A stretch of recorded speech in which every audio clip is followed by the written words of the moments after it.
This is Steve Zeltzer with Workweek, and there's been a long struggle at UCLA around democratic rights, and particularly the struggle to defend Palestinians and against the genocide going on in Gaza. And as a result of that, the university, with the support of the state of California, Gavin Newsom, has come down very hard on the students with what I would say militarization of the campus and other attacks. So joining us, My name is Dylan. I am a PhD student in computer science at UCLA. and why don't you talk, Dylan, about how you got involved in some of the struggles going on at UCLA? I joined SJP, Students for Justice in Palestine, when coming to UCLA, and I think a lot of it is based upon our university's complicity in the oppression against Palestinians and, what is now the ongoing genocide against Palestine. And what exactly is that complicity? The university invests and has extensive relationships with corporations that are fueling the ongoing genocide. So the university has substantial investments in things like Lockheed Martin, in corporations like General Dynamics, General Electric, who are building the bombs that are being dropped on Gaza. And what does the management and the regents of UC say about that when they've been challenged about where the money's going? They've defended they defended their investments. So there's been several times where they've been confronted, and I've at this point gone to several Regents meeting, um, where it's discussed. And every time that they bring it up, they're like, "Hey, this is what makes profits." So they justify their investments on the basis that it's making them profits, the university. Yeah. I see. And you're also a member of UAW 4811. What Yes. what has that union been doing, and has that union taken up this issue? Um, Recently, not a lot. I don't think UAW 4811 has taken it up in a meaningful way, at least as within the current sense. Our university is quite literally under attack by the Trump administration, and it's facing a lot of issues surrounding, are you able to actually voice an opinion at UCLA around Palestine and not face university repression? And I don't think our union has really, at this point, meaningfully taken up that issue in a way that it should. And I think that they've been focusing a lot on just the funding aspect, but there's not a lot of focus on, you know, just the being able to talk about Palestine aspect. And how do they prevent people from talking about Palestine at UCLA? They have a substantive repressive regime at UCLA. They've been enacting more and more policies. So quite recently, there's been ongoing censorship of Palestine discussion. So there's been many TAs and other academics who have been like, "Hey, there's this increase in talk about Palestine. We want to teach a class." And the university, in many respects, has been canceling every single class about Palestine. They've been succumbing to Zionist pressure. So you hold an event about Palestine and Zionists make a big complaint about it. The university has been you know, taking up these complaints substantively.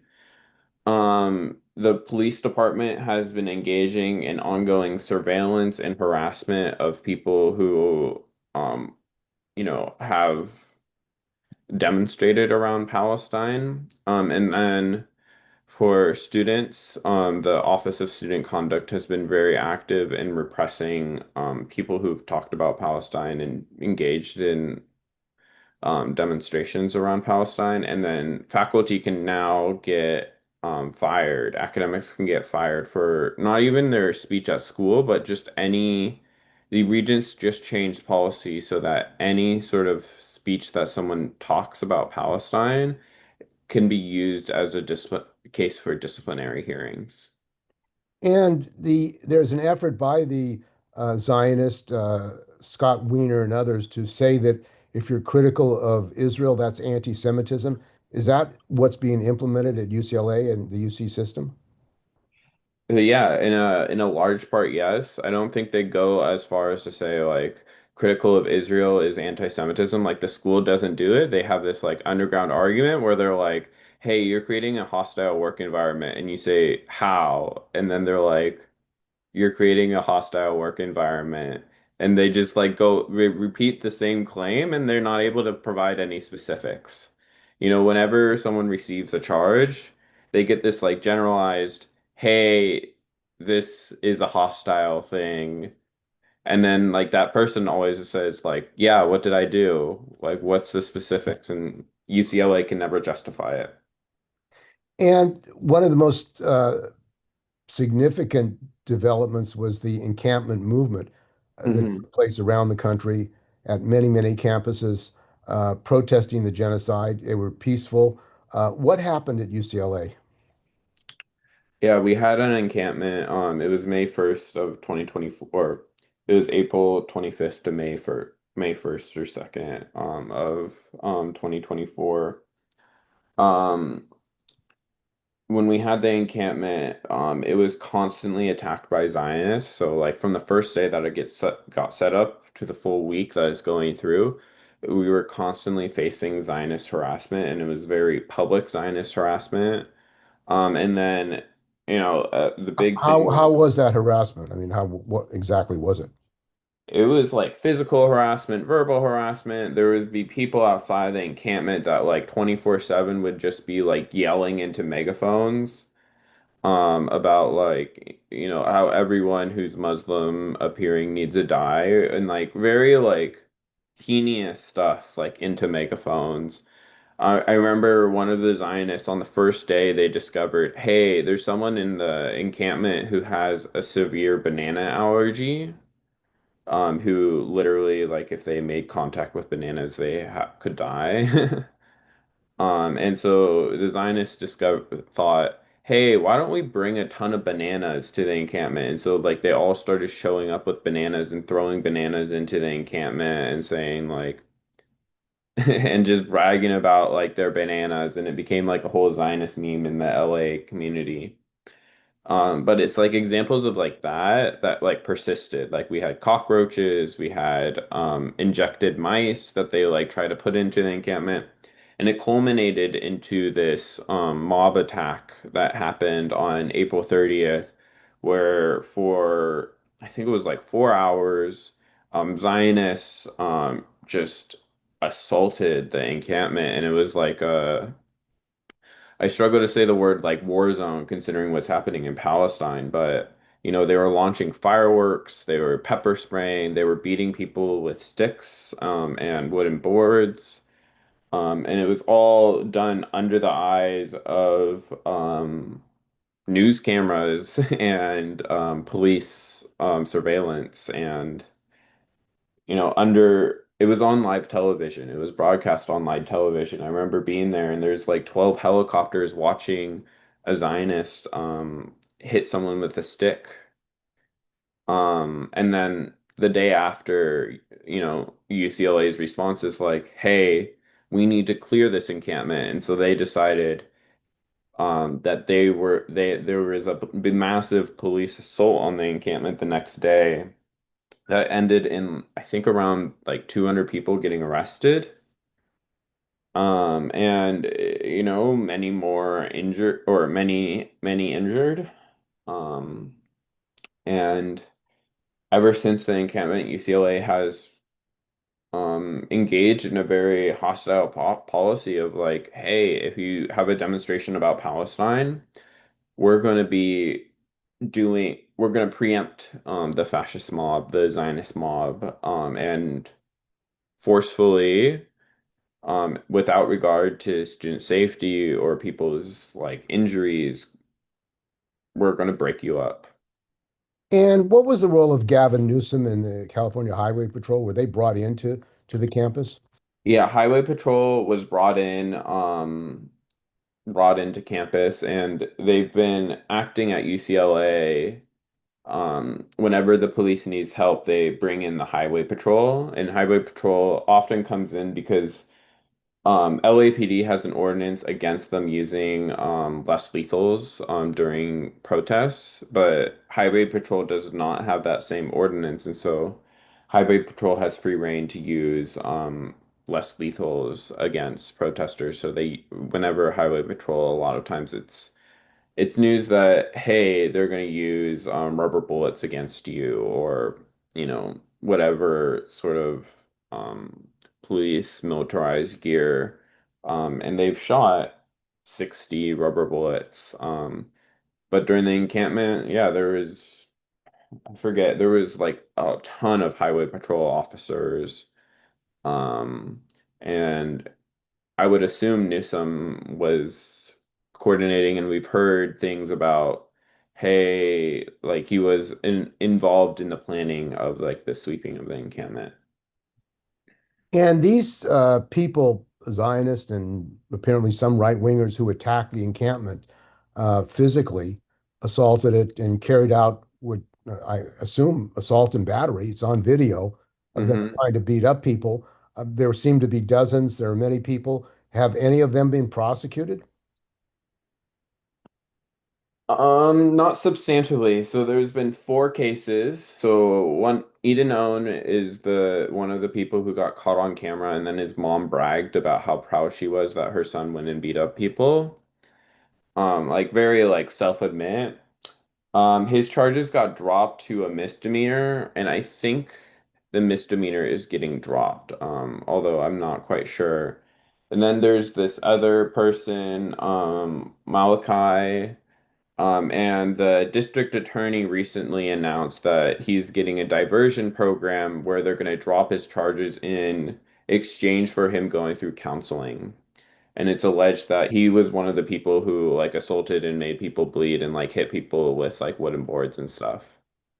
And this physical assault, I mean, it sounds like that it might be a RICO criminal conspiracy was funded. Have they gone after any of the funders of this criminal assault on the encampment at UCLA?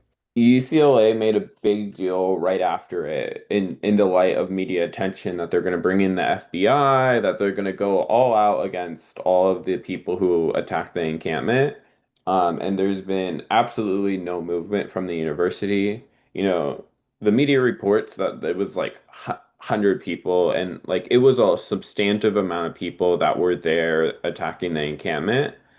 And there's security camera footage of like their cars, their license plates, and like, what like it wasn't an area that was without like camera and media coverage. And the only thing that's ever resulted is the charges that are now getting dropped because the district attorney thinks that going through therapy is sufficient. So there are people that conspired then to help organize and launch this physical assault on the encampment, but apparently there's no even investigation of who they were and their responsibility, culpability for the physical assaults. Is that what you're saying? I mean, I think it's more, what I would focus on is the people who carried out the assaults in the first place, and there's like 100 of them, and by and large, none of them are getting charged.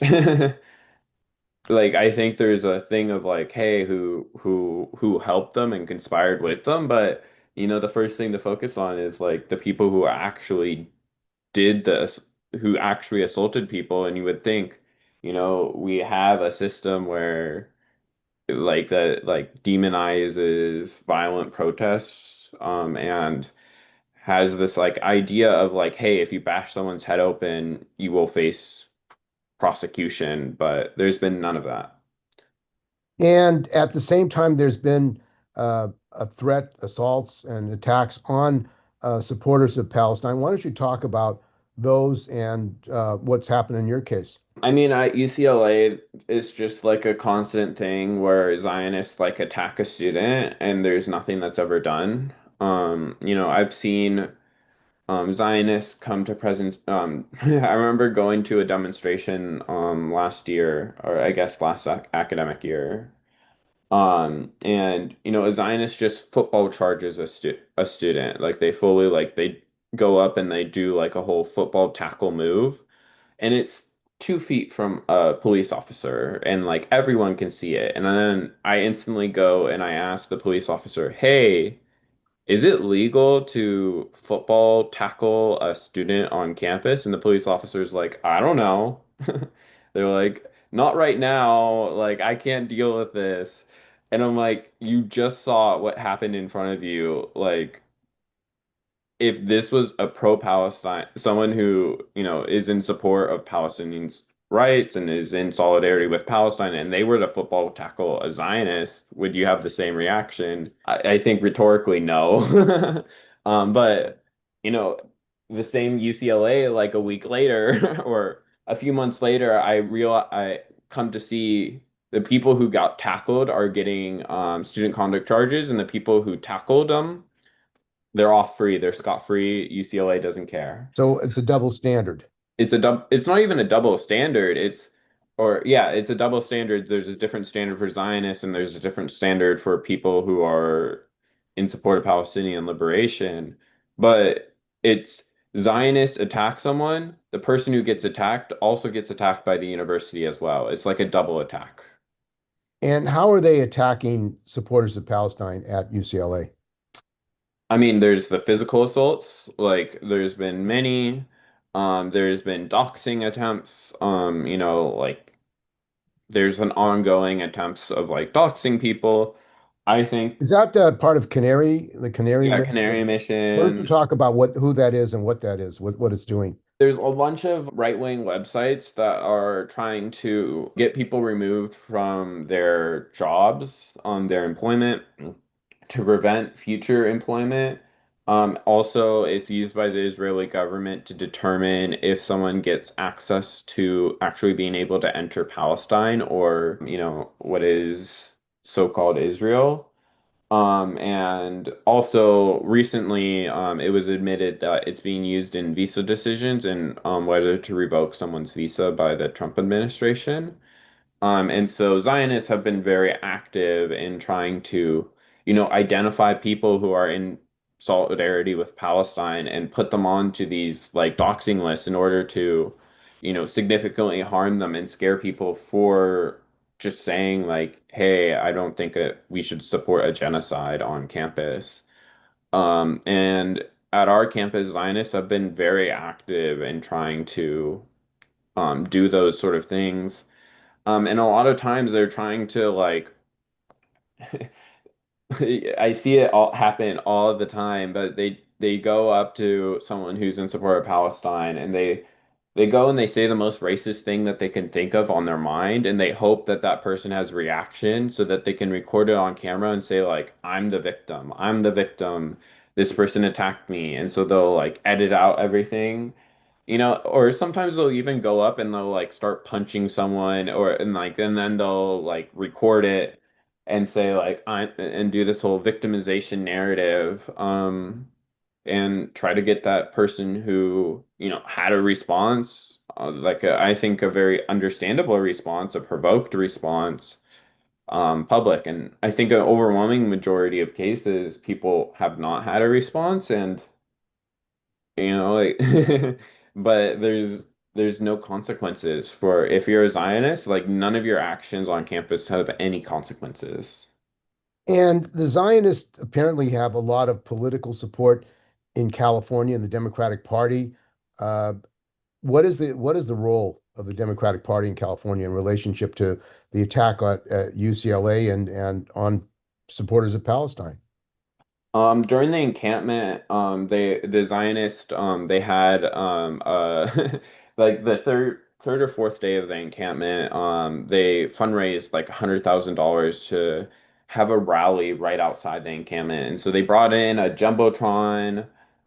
They brought they bussed in a bunch of like Zionists from around town or whatever. Turns out, yeah, whatever. And they have this rally, and at that rally, a bunch of California assembly people and state assembly and whatever Democratic officials go and speak about the so-called harm that the encampment was having to Jewish students on campus. That And I think that from that, the Democratic officials have been basically amplifying a lot of Zionist student demands on campus, and involved in that amplification. Has there been one case at all of a Jewish student being attacked physically, other than the Jewish students who are supporting Palestine? Yeah, there's been a ton of Jewish students supporting Palestine that have been attacked. I think I don't know. I'm not sh aware of any specifics where like I've investigated. Like they've made a ton of claims.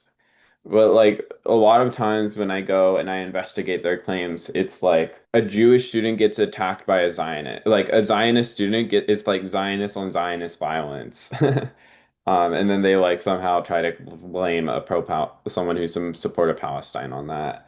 Or it's like they attack someone and then they're like, oh, someone is like self-defending themselves. And I'm like, what do you expect? Um, I haven't looked into a lot of the claims substantially, so would hesitate to say anything there. And you as well have come under attack. What kind of attack have you faced? I've been doxxed, I've been harassed. I've had the police department surveil me. I've become like the target of the police department at UCLA, where, every single police officer knows me on a first name basis and like have continually taunted me on campus and watched me and followed me around campus. I was sued by a UC Regent, a Zionist UC Regent, and he's been forced to pay my legal fees, which is great. What's his name? Jay Sures. And what did he sue you for? He said that I was the ringleader of the pro-Palestine mob at UCLA. And I Has mean, there been any demand that he be removed as a regent from that kind of accusation, slander, really, against you? I would demand it. I think like anyone who's a UC Regent should have the common sense of like, hey, suing a student, like being a multi-millionaire, one of the most powerful people in Hollywood, and suing a graduate student or just a student at one of the places that I have a place of authority over, is out quite ridiculous. And especially to do it in such a way where you have zero evidence and like you're going into a courtroom setting. And I think this is why my attorneys got their legal fees paid for, is because you go into a courtroom setting, you have to have some sort of basis and you have to be able to prove, hey, my claims are true. And in this case, because of California anti-SLAPP law, he couldn't prove that, and so he had to pay. And so I think any regent who does such a thing should get removed, and it's quite ridiculous if they still have their job. And, regent especially, I was looking up his, because I got sued, I was looking up his like voting record.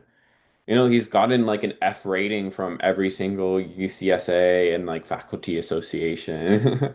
Like he's consistently had a terrible rating from every watchdog of the Regents.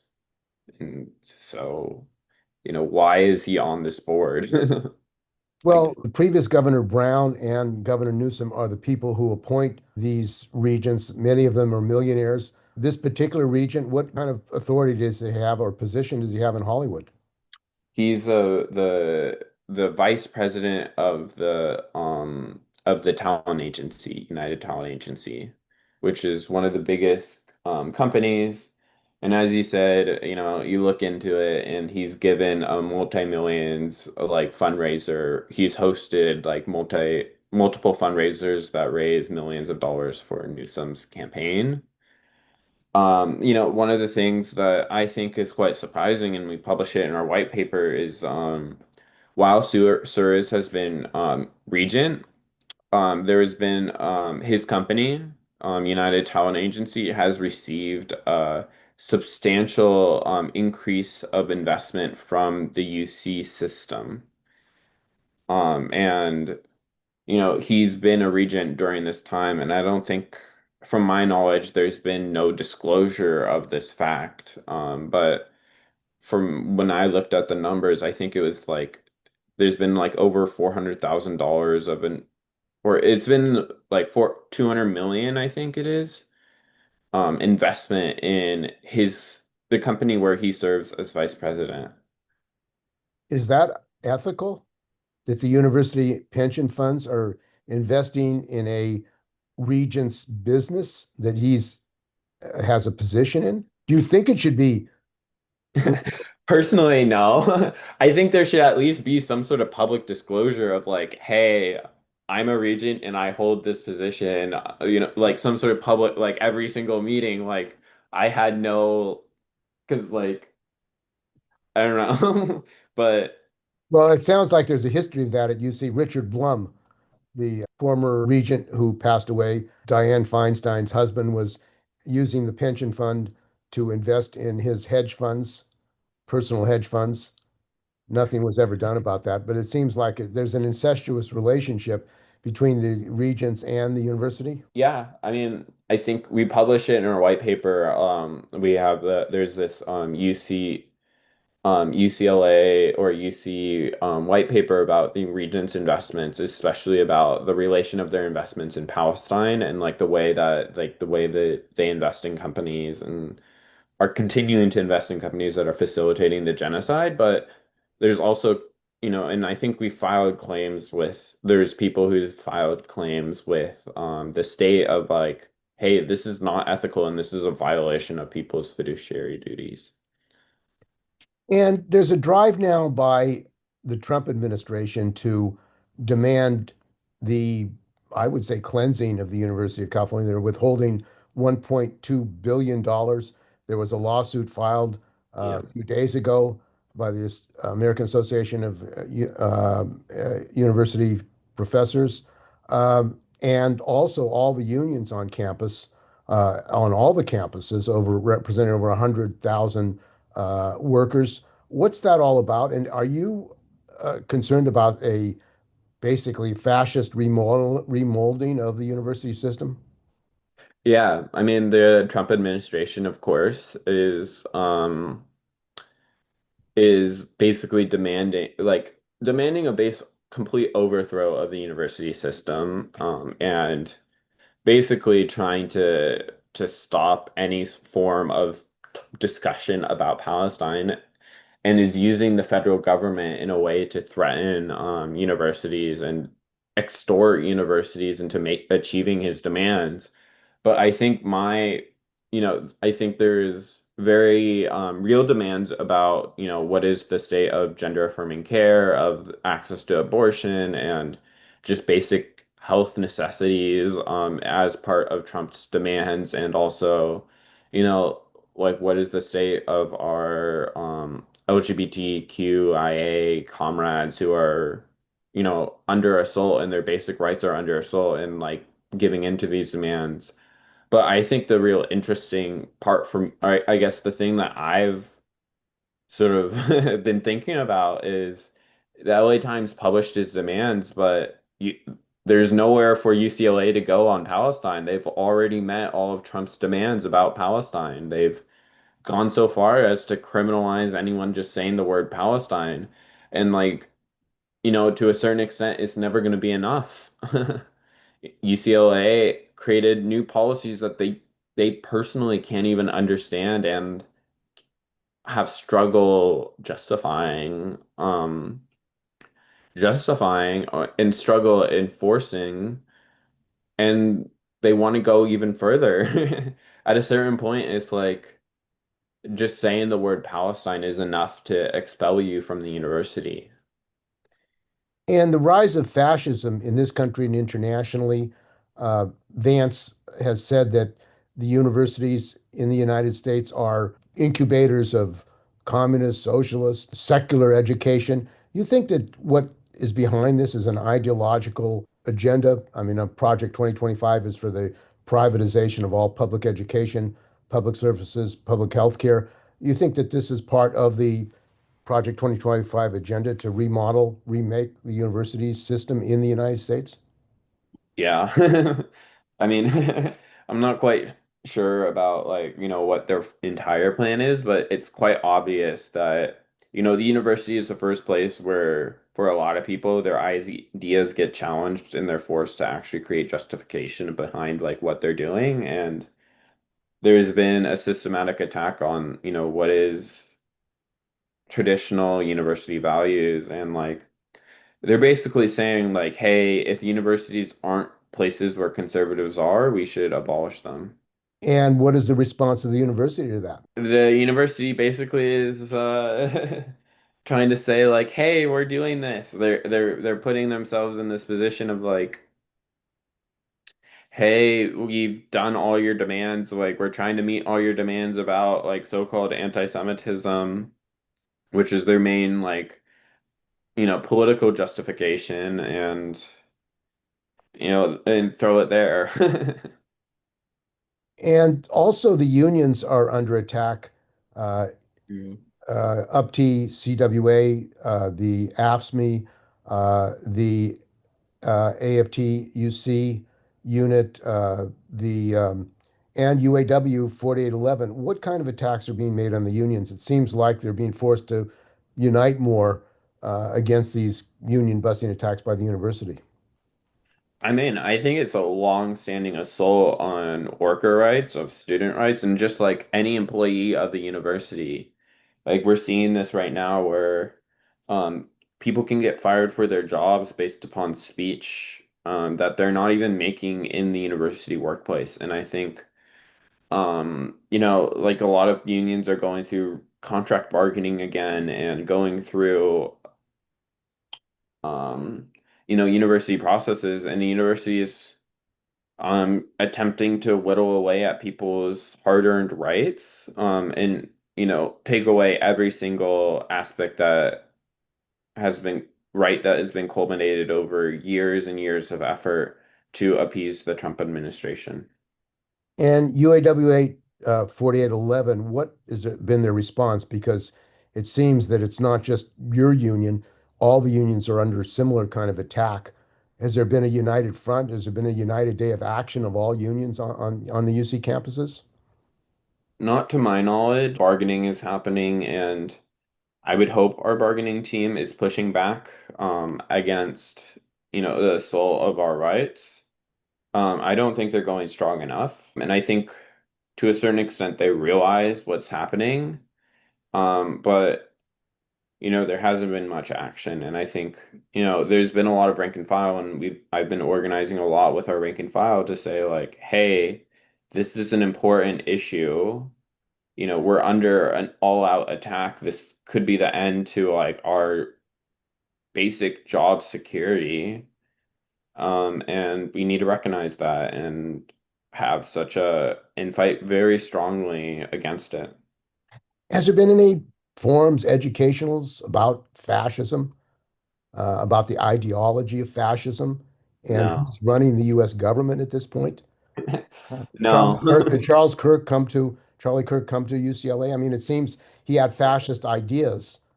He Uh, came to UCLA, he was protested. He had a very small crowd, if I remember. He had like 20 people. He had more like, from when I remember him coming, he had like more TPUSA staff than actual students that attended his stuff. And I thought that was, I don't know, quite telling of the university environment. and what do you think about him being made a national martyr?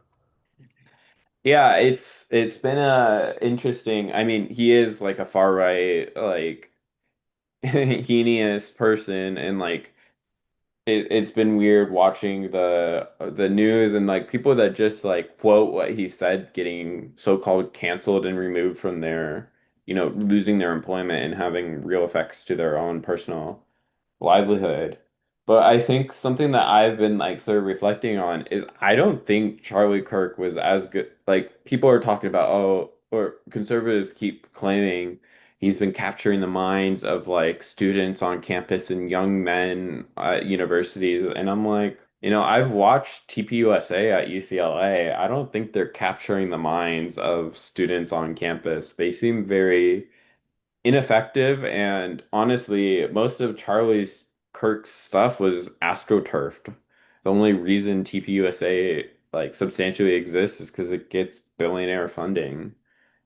Um, and I guess he's being used as this like, as he said, martyr in order to go about this assault on, left-wing ideas and this descent to fascism.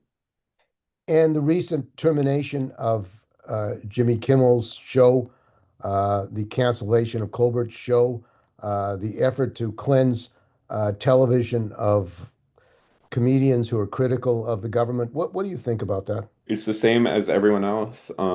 People are getting losing their employment for what is very innocuous statements about like, hey, like very innocuous statements, and it's becoming this overwhelming repression against people who are just saying anything critical of our government. And this has been happening for years, for Palestine. Like people for years for Palestine, I've been saying like people who have spoken up against the genocide in Gaza have had real, consequences with their employment and have faced like people getting fired and like, blacklists and things like that.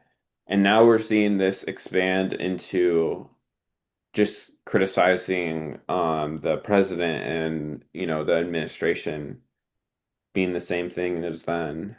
Um, And the role of the United States in funding the genocide, billions of dollars have been sent to Israel, mhm. 2,000-pound bombs, which are being used on the people of Palestine, the pogroms that are going on in the West Bank and Gaza. What does it say about U.S. government, U.S. capitalists, Democrats and Republicans, that they're basically funding a mass genocide of the destruction of hundreds of thousands of people? That they have no morals. They have no ethical standing or basis like human rights standing. And I think it's quite ridiculous. And at UCLA, we consistently focus on the way our university funds this genocide in like concrete ways. But like something that recently came out is the people who the university hired PR firm that is the registered as a foreign agent of Israel. And so it's like the people who coordinated this campaign to say, hey, there's no starvation in Gaza, are also the ones coordinating the university saying, we're not repressing students about Palestine on campus. And, you know, Are they Nazi propagandists? I mean, there's certainly Israeli Zionist propagandists. Would that be Nazi propaganda saying there's no genocide going on? I mean, the Nazis said that when they were, you know, Yeah. massacring Jews and setting up the gas chambers. They said it was all lies. Yeah, I mean, I think it's certainly fascist propaganda. And Yeah. that's being funded by the University of California, by the Regents. Yeah. They approved that contract. Yeah. It's And what, their, from my understanding, it's the only PR contract that the University of California holds is with the firm that recently was just revealed to be doing bot farms basically for the state of Israel and is officially registered as a agent of Israel. so Gavin Newsom, who's also an ex officio member on the Board of Regents, and the Regents are supporting a firm, a Zionist firm, Israeli firm, which has been denying the genocide, and now they're being used on the campus of UCLA to put out propaganda. Not even just denying, but also, full blown us like conducting the genocide. I think there's a difference between saying being like someone who says like, "Oh, there's nothing happening in Palestine," to actively engaging in propaganda war in the US to say, "Hey, there's no genocide, there's no start mass starvation that's happening in Palestine." And that's what the firm is doing. And at the same time, UC is paying, presumably millions of dollars to the same firm to say hey, there is no assault on student rights about Palestine. You know, there's no free speech is something that exists at UCLA and like other universities. And at a certain point, I'm like, it's kind of comical. Can't they find like a different firm? You know, I would think that they they would be smart enough to not hire a registered agent of Israel, but I guess it aligns with their goals and the university is fully invested in the genocide, so I guess it makes sense. And at the same time, the privatization of the University of California, the cost of for students to go to the University of California, it used to be free, relatively free at UC, at CSU, community colleges, and these millionaire and billionaire trustees have more and more made students shoulder the cost of education in California. In other countries in Europe, it's free. Students are even paid to go to college, yet students are going to debt at the university. Yeah, it's coming increasingly inaffordable. The regents continue to raise tuition. They recently raised NRST a few years ago.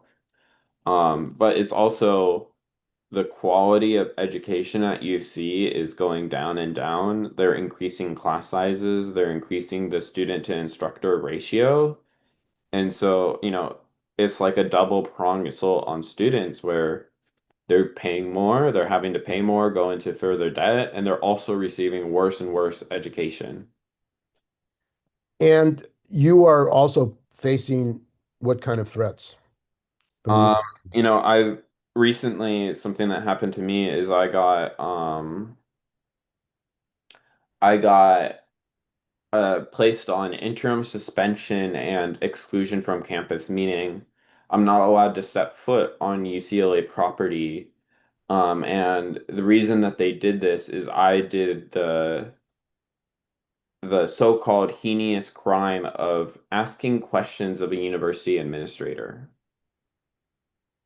what questions did you ask? Um, how they're applying their TPM policy. When did that happen?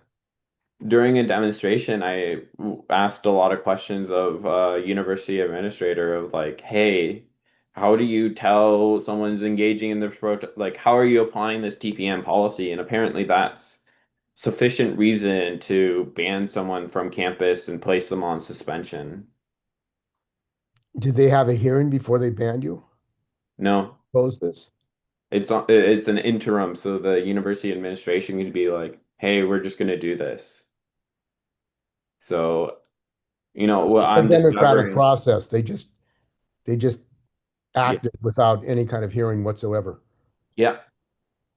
And presumably there's going to be a hearing, and likely the result of the hearing is going to be this is a ridiculous charge. We're going to drop it because the hearing members are not university administrators. But the university administrators, I think, are trying to send a clear message of, you know, question us and you get banned from university property. And what can people do about this? I don't think the people of California are in favor of banning students who ask questions of administrators.